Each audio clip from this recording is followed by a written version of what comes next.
झारखंड में human trafficking किसी बदनुमा दाग से कम नहीं है। आए दिन आदिवासी बहुल इलाके से खबरें आती हैं कि यहाँ की बच्चियों को बाहर ले जाकर बेच दिया गया।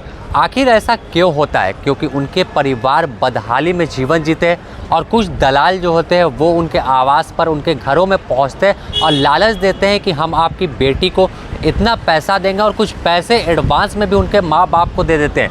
इन सब के झांसे में आकर माँ बाप अपनी बच्चियों को उन दलालों के हवाले कर देते हैं और वह दलाल जो नौकरी का झांसा देकर बाहर ले जाते हैं तो बाहर ले जाकर इन बच्चियों की ज़िंदगी को नर्क से भी बदतर कर देते हैं। आए दिन ऐसे मामले सामने आते हैं, लेकिन यह झारखंड के लिए विडंबना से कम नहीं है कि फिर भी यहाँ की सरकार आदिवासियों के उत्थान के लिए कोई योजना वैसी लेकर नहीं आती है जिससे उनके दिन बदलेंगे। आज की अगर हम बात करें तो आज झारखंड सरकार ने एक अच्छी पहल करते हुए झारखंड के साहेबगंज और पाकुड़ इलाके से पहाड़ियन जनजाति की 11 बच्चियों को मानव तस्करों ने बेंगलोर लेकर चले गए थे, जिसके बाद सरकार को खबर मिली तो तमाम अधिकारी और सरकार रेस हुई और बेंगलोर के तमाम अधिकारियों के साथ मिलकर उन्हें रेस्क्यू कर वापस झारखंड लाया गया। जो पाकुड़ जिले की हैं और एक काम करने के लिए बेंगलुरु जा रही थी, तो बेंगलुरु अब पहुंच गई थी तो सरकार को पता लगा, जिला प्रशासन को पता लगा, हमारा स्टेट माइग्रेंट कंट्रोल रूम है उसकी जानकारी में बात आई। फिर जो जिला प्रशासन है बेंगलुरु का उससे संपर्क करके उनको फिर वापस यहाँ लाने की कार्रवाई की गई। ये ज़बरदस्ती ले जाया जा रहा था? नहीं, ज़बरदस्ती देखिए अभी जो भी है ज़बरदस्ती का नहीं है कि पेरेंट्स की सहमति रही होगी, परंतु जो भी परिस्थितियाँ रही होंगी अभी ऐसा नहीं है कि ज़बरदस्ती हम लोग कुछ ऐसा दावा कर सके चाहे बता सके, परंतु इनको वहाँ ले जाया जा रहा था काम करने के लिए। जिस तरह का भी हो कारण जो भी रहे वहाँ गई थी वो, और परंतु सरकार ने बहुत सजगता दिखाते हुए इनको तुरंत वापस लाने का काम किया।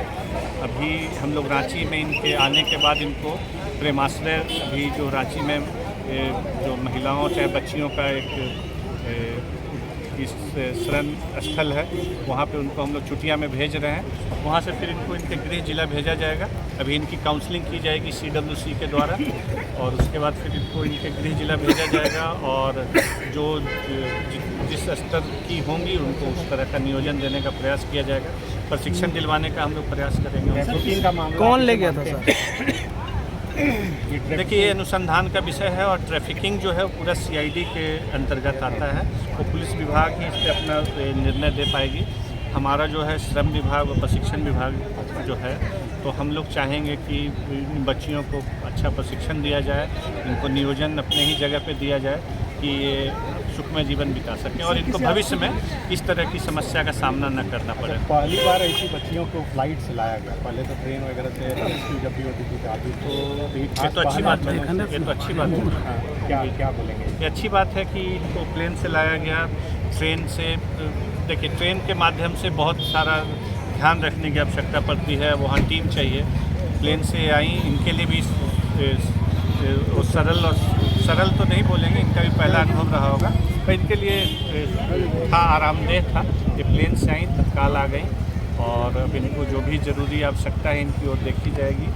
और जो मैंने कहा कि ये काम करने जा रही थी तो इनको हम यहीं राज्य में ही नियोजित करने का, यहीं पुनर्वासित करेंगे और नियोजित करेंगे। अक्सर नियोजन अगर हो जाएगा तो पुनर्वास ऑटोमेटिक है। वो सर किसी आरोपी की पहचान या गिरफ्तारी हो सकी? जी अभी वैसा कुछ नहीं हुआ है। ये बहुत ही एक त्वरित कदम था सरकार की तरफ से, इनको लाया गया है। बाकी ये सब अनुसंधान का विषय है जो पुलिस के माध्यम से किया जाएगा। ठीक। और इसमें सबसे अच्छी बात यह है कि तमाम जो बच्चियां हैं उन्हें पहली बार फ्लाइट के जरिए वापस रेस्क्यू कर लाया गया है, तो ऐसे में उनकी ज़िंदगी नर्क होने से सरकार ने बचा लिया। लेकिन सरकार को ज़रूरत है कि तमाम ऐसी घटनाएं आगे ना घटे, उसके लिए उन तमाम जो आदिवासी बच्चियां हैं उन्हें कोई रोज़गार से जोड़ा जाए जिससे आने वाले दिनों में ऐसी घटनाएं रुक सके। और ख़ासकर अगर हम बात करें साहेबगंज और पाकुड़ इलाके की, तो यह इलाका आदिवासी बहुल इलाका है और यहाँ खासकर कई ऐसी जनजातियाँ हैं आदिवासी की जो अब विलुप्त होने की कगार पर है। हर दिन ऐसी खबरें आती है, हर माह में पेपरों की जो हेडलाइन बनती है कि किस तरह से यहाँ की आदिवासी बच्चियों के साथ दरिंदगी की जाती है, किस तरह से इनके साथ बलात्कार की घटना को अंजाम दिया जाता है। और अब ट्रेंड में चल रहा है हाल के दिनों में देखें कि बच्चियों को बेच दिया जा रहा है। तो इन सब से बचाने को लेकर तमाम आदिवासी परिवारों को संरक्षण करने को लेकर आज जो पहाड़िया जनजाति उसे बचाने की दिशा में सरकार को कोई नई स्कीम लेकर आने की ज़रूरत है, जिससे इन बच्चियों की ज़िंदगी संवर जाए। अगर हम बात करें कि कैसे तमाम जो दलाल है वो ले जाते हैं, तो बाहर ले जाने के बाद झांसा तो बड़े बड़े दिए जाते हैं कि आपकी ज़िंदगी इस तरह से होगी, लेकिन वहाँ पर इनसे कई गलत काम कराए जाते हैं दबाव में। तो ऐसे में इनकी ज़िंदगी नर्क से भी बदतर होती है। और साफ तौर पर जब इन बच्चियों को वापस लाया गया तो कुछ बोलने की हालात में नहीं थी, बच्चियाँ काफ़ी डरी हुई थी। हमने कई बार कोशिश की कि आपको क्यों ले जाया गया था, कब ले जाया गया था, कौन ले जाया गया था, तो यह बोलने की हालात में नहीं थी। अब फ़िलहाल रांची एयरपोर्ट पर इन्हें रिसीव करने के लिए बाल संरक्षण आयोग से और श्रम विभाग के अधिकारी मौजूद थे और उन्होंने बताया कि इन बच्चियों को जो चुटिया स्थित श्रम विभाग का और बाल संरक्षण आयोग का कैंप है वहाँ ले जाकर रखा जाएगा और इन्हें कोई नियोजन की दिशा में काम किया जाएगा, कोई ट्रेनिंग दी जाएगी कि जिससे इनकी ज़िंदगी खुशहाल हो सके। तो अब देखना होगा कि सरकार इस दिशा में आगे और क्या कुछ पहल कर आज जो ऐसी घटनाएं न हो, जो बच्चियों को ह्यूमन ट्रैफिकिंग से रोका जाए, इस दिशा में पहल करती है। द न्यूज़ पोस्ट में फ़िलहाल इतना ही। हम आपको तमाम अपडेट से रूबरू कराते रहेंगे। नमस्कार।